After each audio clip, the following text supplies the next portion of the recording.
আর পেশাজীবী সংগঠনের প্রত্যেকটা সংগঠনের পেশাজীবীদের সংগঠনের মানে সমাবেশ বলেন মানে বিভিন্ন প্রোগ্রামে আমি নিয়মিত চলে গেছি। আমার নিজের বিবেকের কারণে আমি চলে গেছি। তাই অতি অল্প সময়ে আমি সবার কাছে যেতে পারিনি।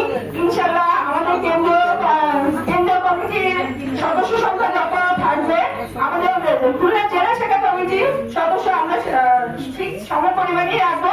এবং আমি সময়ের স্বল্পতার কারণে আমি আপনাদের সবার কাছে যেতে পারিনি, এই জন্য আন্তরিকভাবে দুঃখিত। আমি আপনাদের সবার সাথেই যোগাযোগ রাখবো। এই কারণে আমি সকলের নাম, মোবাইল নাম্বার, দপ্তর, পদবি সবকিছু ইতিমধ্যে আমি সংগ্রহ করছি।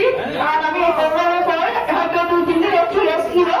আর আমরা সবাই ঐক্যবদ্ধ থাকবো। কোনো 11 বছর বা 12 বছর নয়, 11 বছর তো গেছে, আর মেঘে মেঘে আরো 2 বছরের বেলা চলে গেছে। ডক্টর মোহাম্মদ ইউনূস সরকার চলে গেলেন, এখন নতুন সরকার আসছেন।